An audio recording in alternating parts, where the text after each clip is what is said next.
축구 경기를 여러분 지켜보게 되면 축구 경기의 목적은 이기는 데 있습니다. 이기려면 골을 넣어야 합니다. 한국 축구가 평상시에는 잘하는데 결정적일 때 못하는 게 하나 딱 있습니다.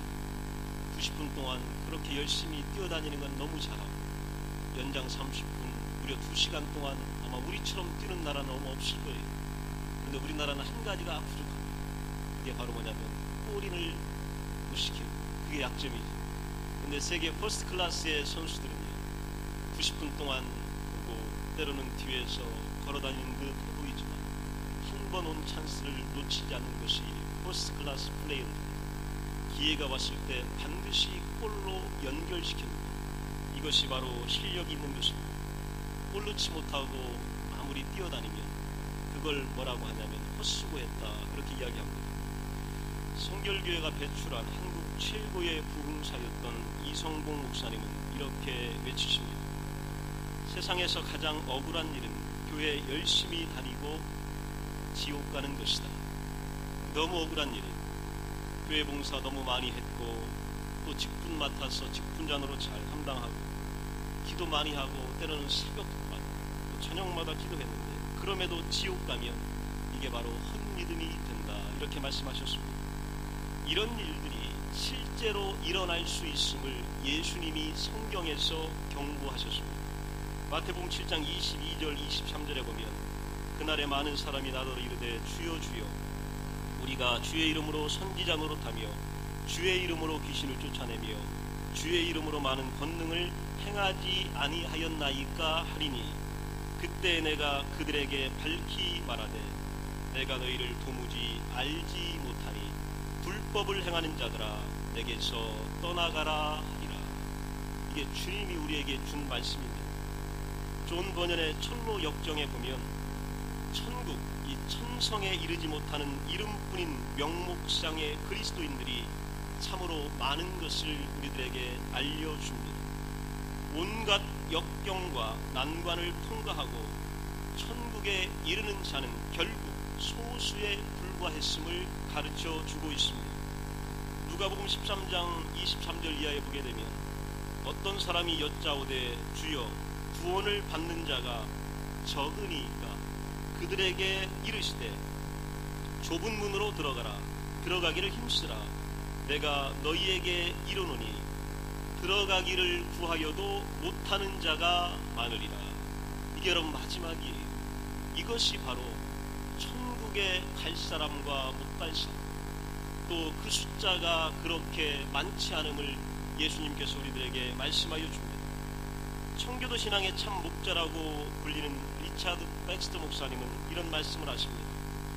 거듭남은 우리에게 은혜의 왕국을, 죽음은 영광의 왕국을 선사한다. 예수 믿고 이 땅에서 거듭나여 사는 것은 하나님이 주시는 은혜를 끊임없이 누리는 하나님의 나라에 사는 겁니다. 그러나 하나님께서 부르셔서 죽음을 맞이하는 것은 영광의 천국의 왕국에 우리가 들어가는 것을 의미합니다. 그는 평생 천국을 사모하는 마음을 키워나갑니다. 그러나 그의 천국관을 보게 되면 이 땅에서의 소명을 이행하는 것과 성화의 의무를 충성스럽게 감당하는 천국 신앙이었음을 그는 분명하게 우리들에게 보여주고 있습니다. 지난 2주 동안 우리 교회사에 있어서 중요한 목사님들이 하나님의 부르심을 받았습니다.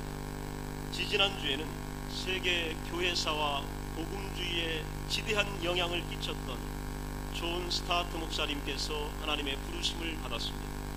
지난주에는 한국 예배와 또 한국 선교의 패러다임을 새롭게 창출했던 하용조 목사님이 하나님의 부르심을 받았습니다. 두 분 다 위대하신 분들입니다. 두 분 다 하나님의 위대한 종들입니다.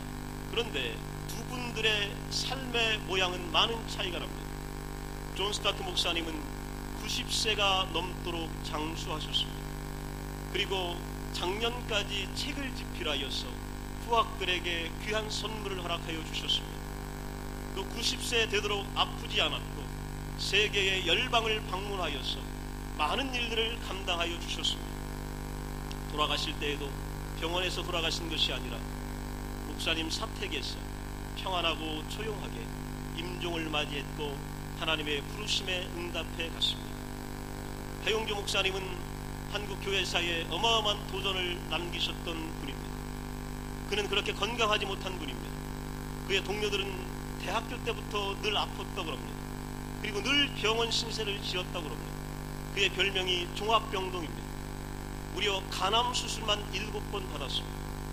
그러면 나머지 수술은 얼마나 많이 받았겠어요? 얼마나 많이 병원에 가야 했겠습니까? 얼마나 많은 컨디션들을 체크해야만 했겠습니까? 그리고 얼마나 어려운 육체의 고통을 안고 살아가야 했겠습니까? 돌아가실 때도요, 뇌출혈로 갑자기 세상을 떠났습니다. 그러면서 많은 사람들에게 좀 더 있었습니다. 65세에 이르기로 세상을 떠났습니다. 좀 더 할 일이 많았는데, 좀 더 하나님 이 땅에 좀 두셨으면 좋았을걸 하는 아쉬움을 남기고 이 땅을 떠나가셨습니다.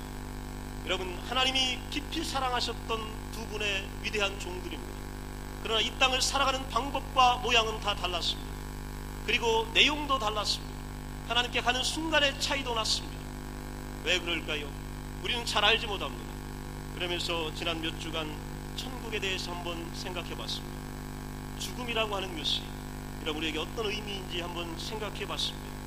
그리고 오늘 이 땅에 살아간다는 이 삶이 어떤 것인지를 다시 한번 생각해 볼 수 있는 기회가 되었습니다. 세상에서의 삶이 천국의 삶을 결정짓는다는 것은 자명한 이치입니다. 어른이 된 후의 삶이 어린 시절을 어떻게 보냈느냐가 결정적인 역할을 합니다. 보상이 내가 열심히 수고하고 땀 흘린 노동에 달려있음을 우리는 잘 알고 있습니다. 운동선수가 누리는 상과 군인의 훈장이 경기와 전투 결과에 달려있습니다. 상인의 수입과 또 이득과 소득이 그의 수고에 달려있듯이 세상에서 이 땅에서의 삶이 천국행을 결정짓게 되는 것입니다. 우리는 모두가 다 잘 압니다. 존 스타트 목사님이 천국에서 어떤 삶을 사실지 의심하는 사람은 없습니다. 하용조 목사님이 천국에서 얼마나 환대받으시고 예수님께서 얼마나 그를 영접하실지 우리는 잘 알고 있습니다. 이 땅에서의 삶이 천국행을 결정짓게 되는 것입니다. 그 땅에서의 면류관과 상급을 결정하게 되는 것입니다. 영원한 소유는 하늘에 있지만 준비는 이 땅에서 이루어지게 됩니다. 예전에는 그 태엽 감긴 시계가 있었어요. 제가 중학교 들어갈 때 아버지는 제일 먼저 이 시계점에 가셔서 선물로 이 시계를 하나 사줬습니다. 이 시계는 배터리로 하는 게 아니라 날마다 이 태엽을 감아줘요. 그리고 하루나 이틀이 지나면 죽습니다. 그러면요 또 맞춰가지고 또 태엽 감아줘야 됩니다. 태엽이라고 하는 것은요 시간이 한정돼 있다라고 하는 얘기입니다. 우리가 양초에 불을 딱 붙이게 되면 그 양초는 언젠가는 꺼지게 되어 있습니다. 인간도 세상에 태어난 이상 정해진 시간을 향하여 계속 달려갑니다. 행동이든 시간이든 과거의 일은 한 번 지나가면 그것으로 끝나고 맙니다. 현재와 이어지는 영원한 삶에 대한 소망이 없다면 인간은 허무한 존재이며 인간의 삶 역시 허무할 수밖에 없습니다. 이 영원한 삶에 대한 소망이 신자와 불신자를 구별하는 척도가 되는 것입니다. 신자는 어떤 사람이냐면 영원한 삶에 대한 소망으로 가득 차 있는 사람들입니다. 하나님을 알지 못하는 사람들은 이 소망에 대한 기대가 없습니다. 인간과 짐승을 구별하는 척도가 어떤 것이냐, 영원한 삶에 대한 소망이 있느냐 없느냐, 이것이 인간이냐 짐승이냐 라고 하는 차이를 만들어냅니다. 솔로몬은 현재와 그 안에서 이루어지는 일들을 묵상하면서 영원한 소망이 없다면 인간과 인간의 삶은 모두 헛될 뿐이라는 결론에 도달합니다. 사도 바울도 고린도전서 15장에 보게 되면 만일 우리의 바라는 것이 다만 이생뿐이면 모든 사람 가운데 우리가 더욱 불쌍한 자니라. 여기서 끝난다라고 하면요 예수 믿는 우리가 제일 미련한 존재고 불쌍한 존재다, 이렇게 사도 바울은 이야기하고 있습니다. 우리가 덧없는 인생사에 연연하지 않고 영원한 일에 관심을 기울인다면 우리는 이 세상에서 더 행복한 삶을 영위할 수 있게 되는 것입니다. 이 땅에서 우리가 행복한 이유는 영원한 삶과 소망이 우리 가운데 준비되어져 있기 때문입니다. 오늘 빌립보서 1장 23절을 보면요 사도 바울이 고민이 많아요.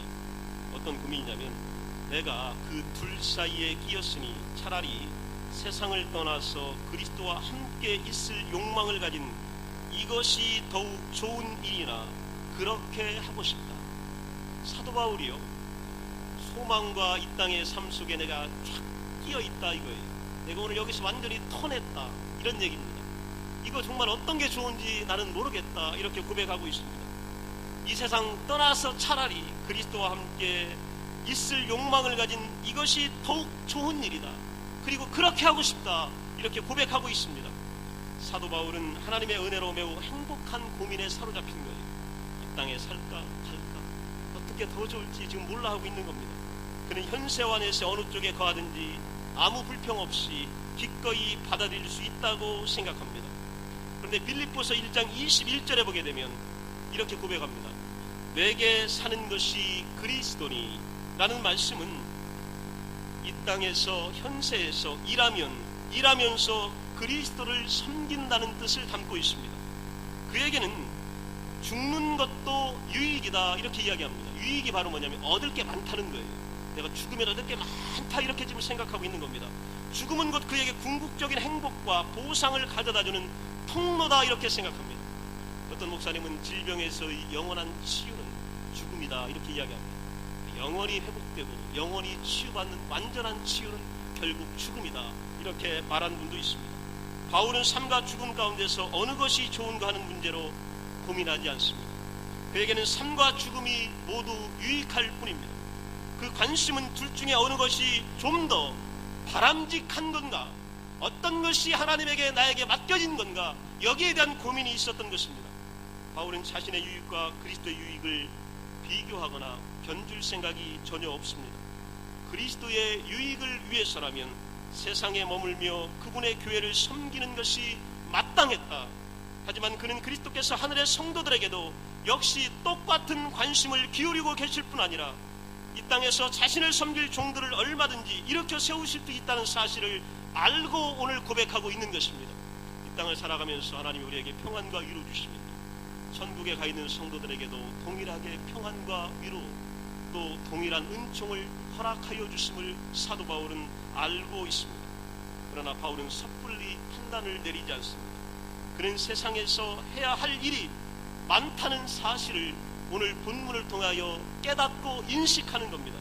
이것이 세상에 머무는 쪽으로 그의 마음이 기울어졌던 이유입니다. 왜 그렇게 좋음에도 불구하고 내가 머무는 것이 유익이냐? 그가 고백했던 것은 내가 육신으로 있는 것이 너희를 위하여 더 유익하리라. 그는 내세에서 천국에서 상급받을 기회가 무진장한 겁니다. 많이 있는 거예요. 그렇지만 기회를 늦추기로 결정하고 그리스도의 유익을 위하여 교회의 덕을 세우는 일에 열정을 기울이는 것이 지금 나에게는 좋겠다라고 하는 고백을 하고 있는 겁니다.